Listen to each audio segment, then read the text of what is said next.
नमस्ते दोस्तों, आज की इस कहानी में आपका स्वागत है। मैंने कभी सोचा भी नहीं था कि स्कूल से घर लौटने पर मुझे ऐसा नजारा देखने को मिलेगा। मुझे लगा था कि घर पर सिर्फ मैं अकेला ही रहूंगा, लेकिन जो मैंने अपनी सौतेली माँ के कमरे के थोड़े खुले दरवाजे के पीछे जो देखा, उसने मुझे हैरान कर दिया। वो पल इतना अंतरंग और नियंत्रण से बाहर था कि मेरी पूरी दुनिया एक पल में बदल गई। इसके बाद जो हुआ, उसने हमारे बीच सब कुछ बदल दिया, कुछ ऐसा जो हम दोनों कभी नहीं भुला सकते। तो दोस्तों, साथ बने रहिएगा, क्योंकि मैं आपको बताऊंगा कि यह सब कैसे एक ऐसी रात में तब्दील हो गया जिसे मैं कभी नहीं भूलूंगा। मैं अभी अभी स्कूल से घर आया था। दिन भर की थकान मुझे ऐसे महसूस हो रही थी जैसे मेरा भारी बैग मेरे कंधों पर लदा हो। घर में अजीब सी खामोशी थी, बस फ्रिज की हल्की सी आवाज गूंज रही थी।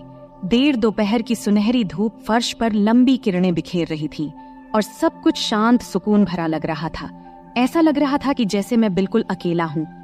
फिर मैंने अपना बैग सोफे पर फेंक दिया, ये सोचते हुए कि पहले कुछ खाऊंगा और फिर थोड़ी देर आराम करूंगा, इससे पहले कि कोई और घर आता। जैसे ही मैं रसोई की ओर बढ़ा, एक आवाज ने मेरा ध्यान खींच लिया। एक धीमी आवाज, लेकिन साफ सुनाई दे रही थी। फिर मैं एक पल के लिए रुक गया, समझ नहीं पा रहा था कि मैं क्या सुन रहा हूं। वो आवाज धीमी थी, जैसे कोई हल्की सी गुनगुनाहट या फुसफुसाहट, लेकिन उसमें कुछ अलग था, कुछ अंतरंग, प्रभावित करने वाला। फिर मैंने और ध्यान से सुना, यह जानने की कोशिश करते हुए कि यह आवाज कहां से आ रही थी।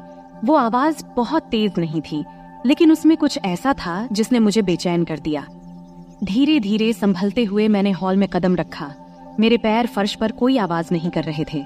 जैसे मैं आवाज की दिशा के पास पहुंचा, तब मेरी सौतेली माँ के कमरे का दरवाजा थोड़ा खुला हुआ था। बस इतना खुला था कि मुझे बिस्तर का किनारा और उससे आगे का एक हिस्सा दिखाई दे रहा था। मुझे नहीं देखना चाहिए था, ये मुझे पता था कि नहीं देखना चाहिए था, लेकिन कुछ मुझे उस दरवाजे की ओर खींचे जा रहा था। मेरी जानने की इच्छा मुझे मजबूर कर रही थी। फिर मैं थोड़ा और झुककर दरवाजे के उस छोटे से दरार से झांका। तभी मैंने देखा कि मेरी सौतेली माँ बिस्तर पर लेटी हुई थी। उसकी पीठ थोड़ी मुड़ी हुई थी, उसकी आंखें बंद थीं और वो पूरी तरह से आनंद में डूबी हुई थी। एक पल के लिए मैं हिल भी नहीं पाया। मैं वहीं खड़ा रहा, मेरी सांसें रुक सी गईं, जैसे मैं जो देख रहा था उसे समझने की कोशिश कर रहा था। वो खुद को छू रही थी, उसकी उंगलियां धीरे धीरे और बिना रुके एक लय से हिल रही थी और उसकी धीमी धीमी कराहें उसके होंठों से निकल रही थीं। यह दृश्य मेरे भीतर के गहराई तक उतर गया, कुछ ऐसा जो मैंने पहले कभी महसूस नहीं किया था। अब अचानक से देख मेरी धड़कन तेज हो गई। मेरा दिल जोर जोर से धड़कने लगा और मेरे शरीर में गर्मी की एक लहर दौड़ गई। मुझे वहां से चले जाना चाहिए था, चुपचाप पीछे हट जाना चाहिए था और ऐसा दिखावा करना चाहिए था कि मैंने कुछ नहीं देखा। लेकिन मैं हिल भी नहीं पा रहा था। मैं वहीं खड़ा रहा, मेरी आंखें उस पर जमी हुई थी। उसकी हर छोटी सी हरकत मेरे भीतर हलचल मचा रही थी। वो बेहद खूबसूरत लग रही थी। उस पल में उसकी हरकतें इतनी सहज, प्राकृतिक और खूबसूरत लग रही थीं। थोड़ी देर बाद मैंने सोचा, अब मुझे हट जाना चाहिए। तब जैसे ही मैं पीछे हटने वाला था, उसने अपनी आंखें खोल दी। एक पल के लिए मुझे लगा कि मैं पकड़ा गया हूं, लेकिन उसने कोई प्रतिक्रिया नहीं दी। उसने बस मुझे देखा। उसकी नजरें नरम थीं, जैसे बुलावा दे रही हूं। उसमें न कोई गुस्सा था और न कोई हैरानी, बस एक धीमी सी मुस्कान जो मुझे और भी बेचैन कर रही थी। फिर उसने धीरे से कहा, अंदर आओ। उसकी आवाज धीमी और गर्म थी और एक पल के लिए मुझे लगा कि मैंने इसे सुना ही नहीं। लेकिन जब मैं हिला नहीं, तो उसने फिर से मुस्कुराते हुए थोड़ी जोर से कहा, अंदर आओ। उस वक्त मेरे पैर खुद ब खुद हिलने लगे, मुझे कमरे में लेकर जा रहे थे। हर कदम के साथ मेरा दिल तेजी से धड़क रहा था। एक अजीब सी डर और उत्साह की भावना मेरे अंदर घूम रही थी। और जब मैं आखिरकार बिस्तर के पास पहुंचा, उसे नीचे से देखा, तो मैंने अपने बीच की उस खिंचाव को महसूस किया, जैसे हवा में कुछ भारी हो। तब भी वो कुछ नहीं बोली, बस अपनी गहरी तीखी नजरों से मुझे देखती रही, जैसे मुझे पूरी तरह से पढ़ रही हो। तभी मैंने कुछ बोलने की कोशिश की, लेकिन कुछ बोल नहीं पाया। अपने आवाज को तब मैं निगल सा गया। मेरा मुंह सूख रहा था और मेरे विचार बेकाबू होने लगे थे, लेकिन उसे कोई फर्क नहीं पड़ा। उसने बस धीरे से मेरा हाथ पकड़ा। उसकी छुअन एकदम नरम और कोमल थी, पर उसमें एक दृढ़ता थी। फिर जैसे ही उसने मुझे और करीब खींचा, अब मेरा दिल तेजी से धड़कने लगा था और मेरे पेट में एक अजीब सा तनाव महसूस हो रहा था, जैसे कोई गांठ बंध रही हो। लेकिन इसके साथ ही कुछ और भी था, कुछ ऐसा जो उत्तेजना जैसा लग रहा था, उम्मीद भरा। जब मैं उसके बिस्तर के किनारे बैठा तो उसने मेरा हाथ नहीं छोड़ा, बल्कि उसने धीरे धीरे उसे अपने शरीर पर नीचे की ओर खींचा, अपने नाजुक कूल्हे के घुमाव पर। तब उसकी त्वचा की गर्मी मेरी उंगलियों के जरिए महसूस हो रही थी। जैसे ही मैंने उसके हाथ को अपने हाथ पर महसूस किया, जो मुझे धीरे धीरे और जानबूझकर निर्देशित लग रहा था, उस वक्त मेरी सांसें थम गई थीं। उसकी त्वचा के नीचे उसकी धड़कन, उसकी संतरे का धीरे धीरे उठना और गिरना, सब मैं महसूस कर रहा था। तब उसने धीरे से कहा, डर मत। उसकी आवाज इतनी धीमी थी कि सुनाई नहीं दे रही थी, लेकिन उसमें एक तरह की कोमलता थी जो मेरे दिल को चुभ गई। बस आराम से रहो। फिर मैंने सिर हिलाया, हालांकि मुझे यकीन नहीं था कि मैं अधिक घबराया हुआ था या उत्साहित था। उसकी उंगलियां मेरी उंगलियों में लिपटी हुई थी, मुझे निर्देशित कर रही थी, जैसे हम दोनों एक साथ तालमेल में थे। हर स्पर्श से मेरे शरीर में बिजली की तरह झटका लगता और मैं महसूस कर रहा था कि हमारे बीच का जुड़ाव हर गुजरते पल के साथ और गहरा होता जा रहा था। ये केवल शारीरिक नहीं था, ये कुछ और था, कुछ अंतरंग जो एकदम रियल था। वो पल खींचते चले गए, बाहरी दुनिया फीकी पड़ती गई और बस हम दोनों इस कमरे में रह गए। कुछ ऐसा दे ले रहे थे जो मना था, लेकिन फिर भी सही लग रहा था। समय धीमा हो गया था, हर सांस, हर स्पर्श एक युग की तरह लग रहा था। जैसे जैसे हमारे बीच की बेचैनी चरम पर पहुंचने लगी, उसने मुझे और करीब खींच लिया। उसका शरीर मेरे शरीर से सट गया। तब मैं उसकी त्वचा की गर्मी, उसकी सांसों की गर्मी अपने गले पर महसूस कर रहा था। उसके होंठ हल्के से मेरे कान के पास से गुजरे और उसने फिर से धीरे से फुसफुसाया। उसकी आवाज नरम और हल्की थी। यहीं रहो, उसने धीरे से कहा। उसकी आवाज में एक शांत आग्रह था जिसने मेरा दिल धड़कना बंद कर दिया। मत जाओ। यह सब सुन मैं चाहकर भी नहीं जा सकता था। हमारे बीच का खिंचाव बहुत गहरा था, जुड़ाव बहुत मजबूत था। हम इस पल में बंध गए थे और बाकी सब कुछ साधारण से परे था। मैं धीरे से उसकी ओर झुका। मेरे होंठ उसके होंठों से कुछ इंच की दूरी पर थे। उसकी सांसों की गर्मी मेरी त्वचा पर महसूस हो रही थी। समय जैसे रुक सा गया था, दुनिया ने जैसे अपनी सांस रोक रखी हो, क्योंकि हम दोनों एक ऐसी चीज के किनारे पर थे जिसे हम दोनों नकार नहीं सकते थे। हमारे बीच की हवा उम्मीद से भारी थी और उस खिंचाव ने मेरी पूरे शरीर में सिहरन पैदा कर दी थी। फिर जब मुझे लगा कि अब यह पल टूट जाएगा, तभी उसने मेरी ओर झुककर अपने होंठ मेरे होंठों से हल्के से छुआ दिया। उस हल्के से स्पर्श ने मेरे अंदर फिर से गर्मी की लहर दौड़ा दी। शुरुआत में यह हल्का था, जैसे हम दोनों इसे महसूस कर रहे हों, लेकिन फिर यह गहरा हो गया। उसके होंठ मेरे होंठों पर और मजबूती से दबे। उसका हाथ अभी भी मेरा मार्गदर्शन कर रहा था, मुझे दिखा रहा था कि वह क्या चाहती थी और हम दोनों क्या चाहते थे। वह चुंबन धीमा, कोमल था। उसमें एक ऐसी चाहत थी जो केवल हम ही समझ सकते थे। ऐसा लग रहा था जैसे हम दोनों ने जो कुछ भी दबा रखा था, वह उसी पल में बह रहा हो। हर स्पर्श, हर सांस, हर धड़कन एक साथ टूटते जा रहे थे, जैसे हम आखिरकार उस बेचैनी के सामने झुक गए थे जो हम दोनों के बीच बन रही थी। हम यूं ही एक दूसरे में लिपटे हुए बहुत देर तक रहे। बाहर की दुनिया भूल ही गए थे। मैं महसूस कर सकता था कि उसका शरीर हल्का सा कांप भी रहा था और उसकी धीमी सांसों की आवाज हमारे बीच की हवा में गूंज रही थी। आखिरकार वह थोड़ा पीछे हटी। तब उसका माथा मेरे माथे से टकरा रहा था। उसकी आंखें आधे बंद थीं, आधे खुली थीं, जैसे वह अपनी सांसें संभाल रही हो। तब मैंने उसके होंठों पर एक हल्की सी मुस्कान देखा, जिसमें एक तरह की संतुष्टि थी जिसने मेरे दिल को खुशी से भर दिया था। तुम ठीक हो? उसने धीरे से पूछा। उसकी आवाज मुश्किल से सुनाई दे रही थी, लेकिन उसमें एक ऐसी कोमलता थी जिसने मुझे सुरक्षित और अपनापन महसूस कराया। मैंने हाँ सिर हिलाया, क्योंकि शब्द मेरे मुंह से नहीं निकल रहे थे। वह फिर से मुस्कुराई। उसकी उंगलियां मेरे बालों के बीच हल्के से गुजरते हुए उसने एक बार फिर मेरी ओर झुककर मेरे गाल पर हल्के से अपने होंठ छुआ दिए और फिर पूरी तरह से पीछे हट गई। कमरे में अब एक गर्म, शांत माहौल था। जो तनाव पहले था, वह अब एक कोमल, चमकदार संतुष्टि में बदल गया था। हम दोनों ने काफी देर तक कुछ नहीं कहा, बस यूं ही बैठे रहे। हमारी सांसें धीरे धीरे सामान्य हो रही थीं। हमारे बीच की गर्मी अब कुछ और नरम, अधिक अंतरंग हो गई थी। फिर उसने अपना सिर मेरे कंधे पर रख दिया और मैंने अपना हाथ उसके चारों ओर लपेट लिया और उसे करीब खींच लिया, जैसे हम इस धीमी ढलती रोशनी में बैठे थे। घर की हल्की फुल्की आवाजें हमें घेर रही थीं। जो कुछ भी हमारे बीच था वह नया, नाजुक और पूरी तरह से अचानक ही हुआ था। लेकिन उस पल में इन सब का कोई मतलब नहीं था। बस इतना ही मायने रखता था कि हम यहाँ थे, कुछ ऐसा लेन देन कर रहे थे जो बेहद खास लग रहा था, कुछ ऐसा जो किसी भी कल्पना से परे था। और फिलहाल इतना ही काफी था। इस सब से हम दोनों के बीच की खामोशी धीरे धीरे कम हो रही थी। उधर खिड़की से छनछनाती आ रही धूप अब हल्की होने लगी थी।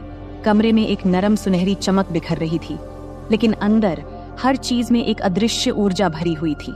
जो कुछ भी अभी हुआ था उसकी गहराई वातावरण में बनी हुई थी, और भले ही हम दोनों में से कोई कुछ बोल नहीं रहा था, लेकिन ऐसा लग रहा था मानो हम दोनों किसी ऐसे पल का इंतजार कर रहे थे जो अभी तक पूरी तरह से वह हुआ ही नहीं हो। मैं महसूस कर सकता था कि उसका शरीर मेरे मुकाबले थोड़ा आराम करने लगा था, लेकिन जिस तरह से वह मुझसे और करीब आ रही थी, उसका हाथ धीरे धीरे मेरे सीने पर टिका हुआ था। ये साफ था कि हमारे बीच जो भी शुरू हुआ था वह अभी खत्म नहीं हुआ था। मेरा दिल अभी भी तेजी से धड़क रहा था। एक अजीब सी उत्तेजना और घबराहट मेरे भीतर दौड़ रही थी। उसकी उपस्थिति का हर हिस्सा मेरी चेतना पर हावी था। उसकी धीमी सांसें, उसकी त्वचा की गर्मी जो मेरी त्वचा के संपर्क में थी, और उसके परफ्यूम की हल्की खुशबू जो अभी भी हवा में बसी हुई थी। तभी उसने हल्के से अपना सिर घुमाया, तब उसके होंठ मेरे गले के पास हल्के से छू गए, जिससे मेरे शरीर में सनसनी दौड़ गई। वह स्पर्श हल्का था, मानो मैं वहां था ही नहीं, लेकिन उसने मेरे भीतर कुछ जगह सा दिया, एक धीमी जलती हुई चाहत। मैंने कुछ पल के लिए अपनी आंखें बंद कियां, फिर उस एहसास को अपने भीतर समाने दिया। फिर मैंने उसकी ओर देखा, तब उसकी आंखें मेरी आंखों से मिलीं, और इस बार उसकी निगाह में कुछ अलग था, कुछ गहरा, अधिक तीव्र। पहले की नरमी अभी भी वहां थी, लेकिन उसके नीचे एक भूख छिपी हुई थी जो मेरी ही तरह महसूस हो रही थी। उसने एक शब्द भी नहीं कहा, लेकिन जिस तरह से उसकी उंगलियां मेरी शरीर पर हल्के हल्के घेरे बना रही थीं, उसने मुझे सब कुछ बता दिया। फिर मैंने आगे बढ़कर उसके होंठों को फिर से छुआ, लेकिन इस बार कोई हिचकिचाहट नहीं थी, कोई सीमाओं को परखने की कोशिश नहीं थी। यह चुंबन गहरा था, अधिक तीव्र, मानो वह चाहत जो हम दोनों ने अब तक रोकी हुई थी आखिरकार बाहर निकल आई थी।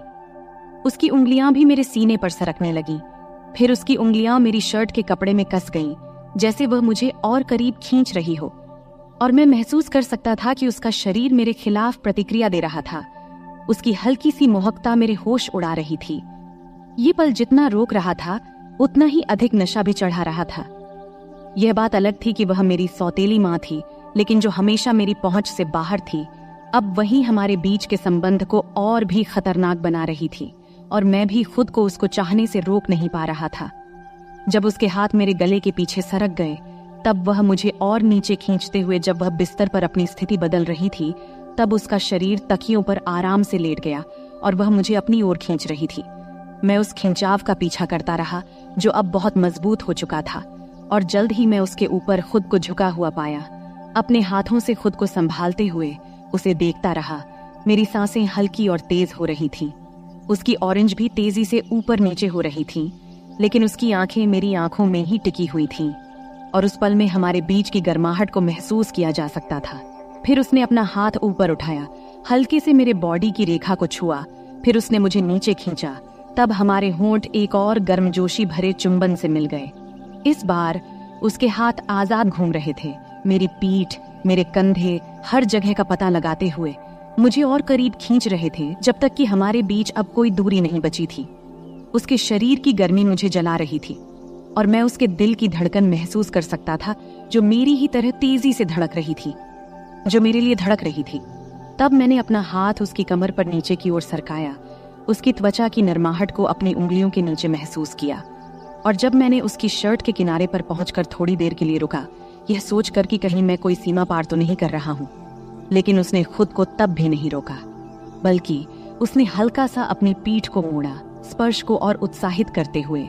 उसका शरीर मेरे शरीर की ओर प्रतिक्रिया दे रहा था, जिससे उसका कोई संदेह नहीं रहा था कि वह क्या चाहती थी।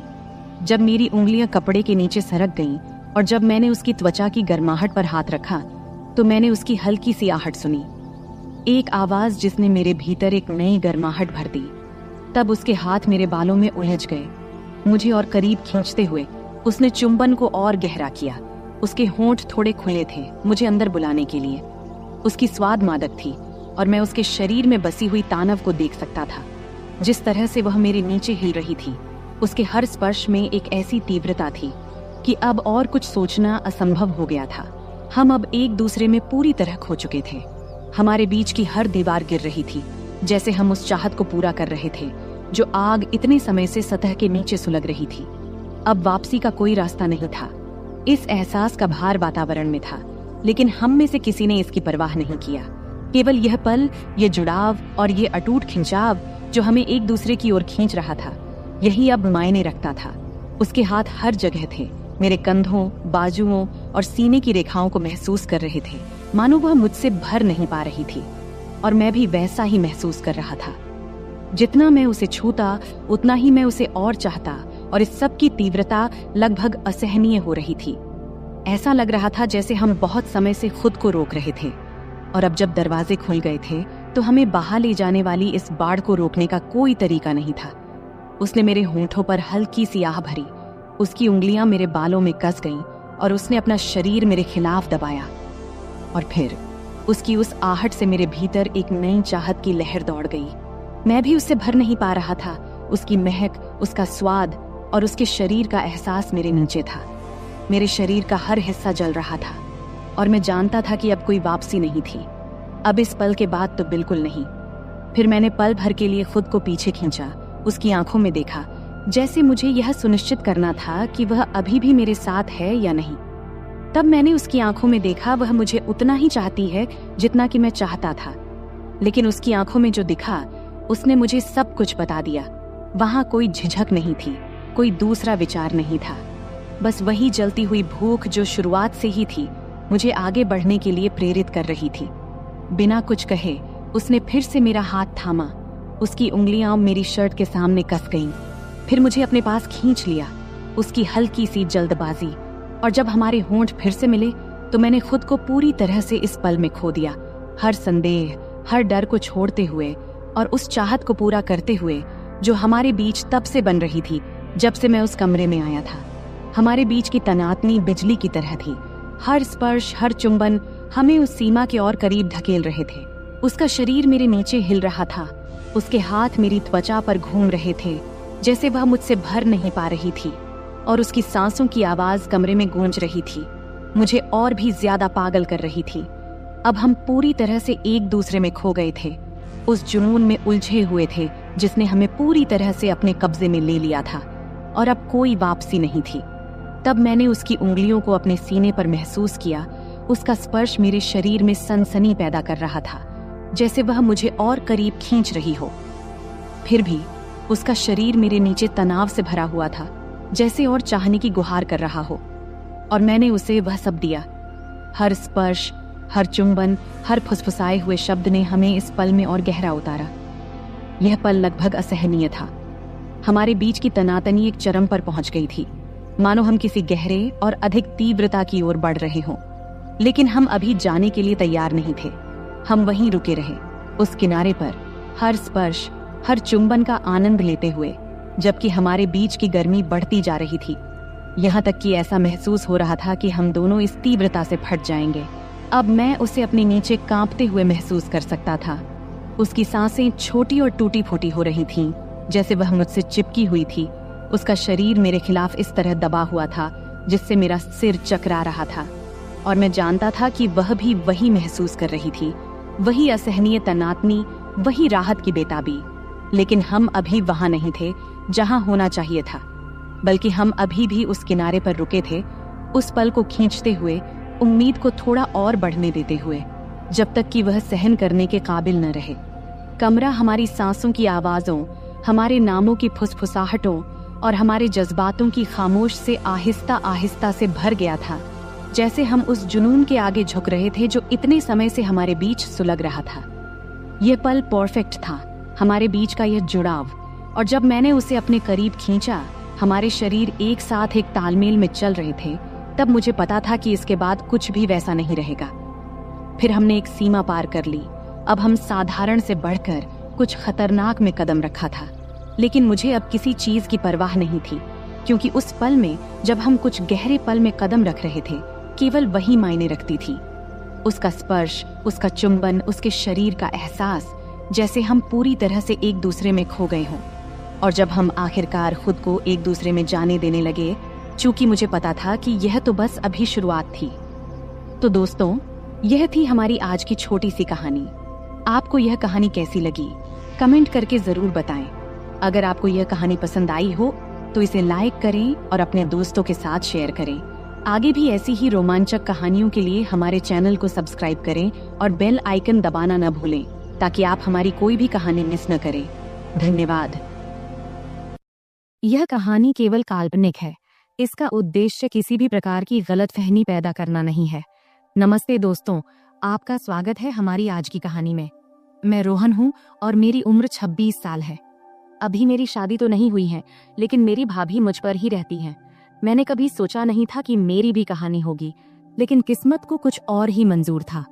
उसने ऐसी कहानी गढ़ दी कि जिसे सुनकर आपके रोंगटे खड़े हो जाएंगे। चलिए दोस्तों, कहानी में आगे बढ़ते हैं। मैं एक मेडिकल की दुकान में काम करता हूँ। घर पर मैं और मेरी भाभी ही रहते हैं। मेरे माता पिता और बड़े भाई कोरोना में गुजर गए। तब से मैं और मेरी भाभी साथ ही रहते हैं। वैसे मेरी एक बहन भी है जो मुंबई में रहती है। उसकी अभी शादी नहीं हुई है। वह छुट्टी में घर आती है। तब खिचड़ी के पर्व का समय था। खिचड़ी का पर्व मतलब घर की लोग गंगा नदी में स्नान करते हैं, सूर्य भगवान की पूजा करते हैं और तिल, गुड़, चूड़ा, दही और खिचड़ी का प्रसाद बांटते हैं। और इन दिनों में खूब मस्ती भी होती थी। तब मेरी भाभी अकेले यह सब नहीं कर पाती, इसीलिए मेरी बहन छुट्टी लेकर घर आ गई थी।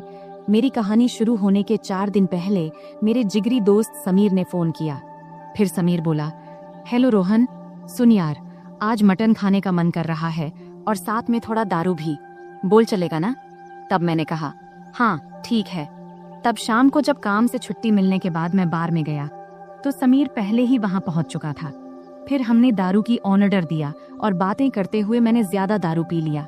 समीर ने कहा, यार बस हो गया, अब चल घर चलें। तब मैं थोड़ी ज्यादा पी चुका था, इसलिए उठते समय थोड़ा डगमगा रहा था। तब घर पहुंचकर गाड़ी खड़ी करते समय मुझे स्टैंड नहीं मिल रहा था। जैसे तैसे करके मैं अंदर आया और देखा कि हॉल में नाइट रेड बल्ब जल रहा था, जिससे मुझे सब धुंधला दिख रहा था।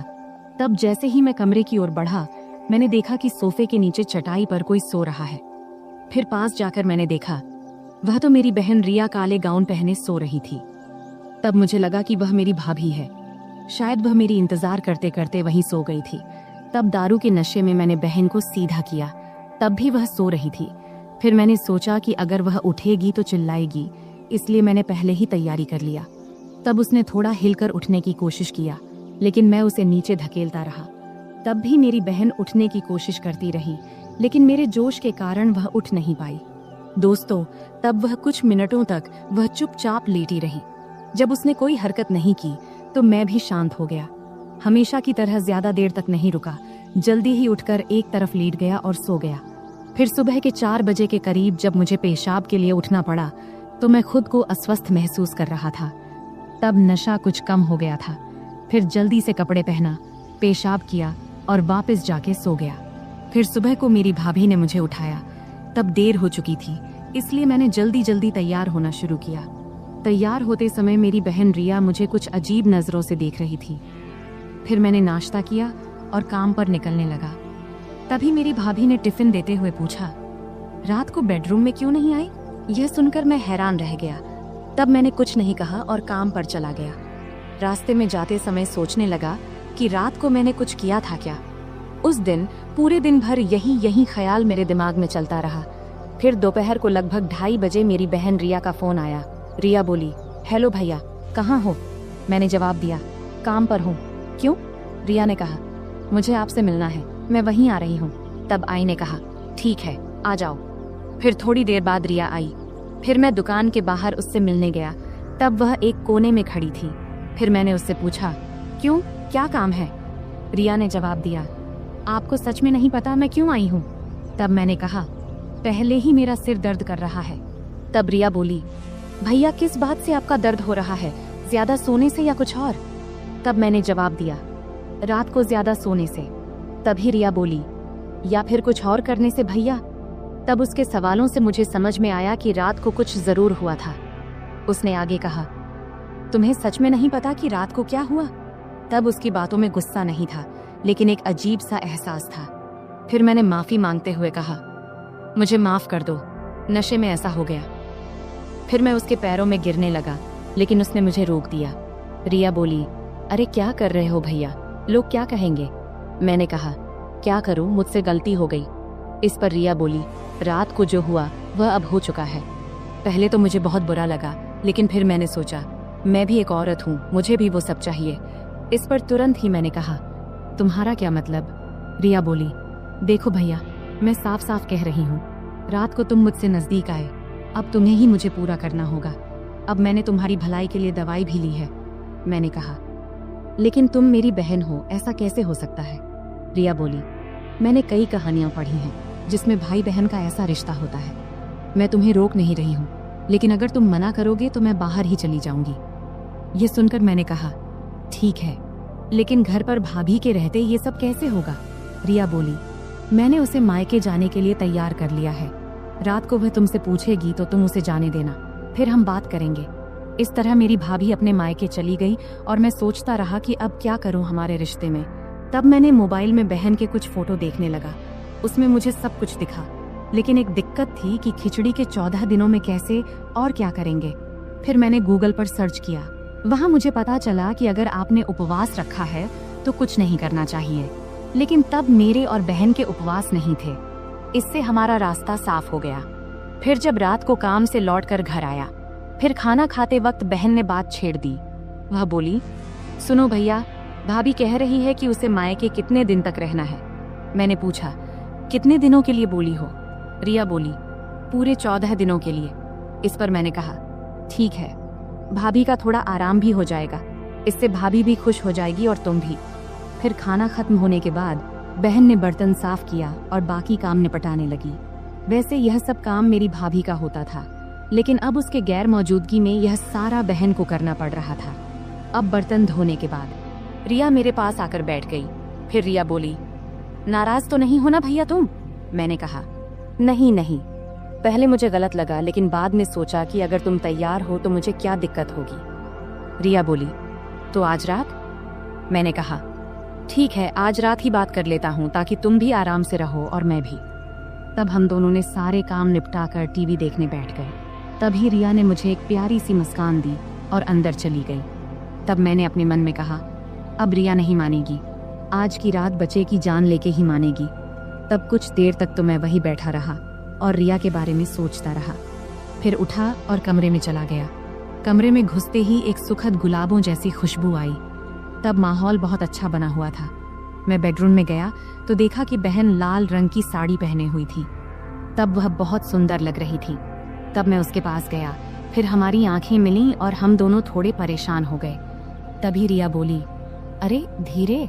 मैंने कहा, इतनी मेहनत तो भाभी ने भी नहीं की थी जितनी तुम मर रही हो। फिर हम लगभग 15 मिनट तक इसी तरह बातें करते रहे। फिर मैंने उसे लिटा दिया। तभी रिया ने कहा, क्या यह सब ठीक तो रहेगा ना? इस पर मैंने कहा, रिया, यह सब पहले सोचना चाहिए था ना। खैर, अब तुम जैसा चाहो। फिर वह मेरे पास आकर लेट गई। तब उसने तेल की एक बोतल पास रखी थी। फिर मैंने उसे थाम लिया। रिया बोली, अब क्या?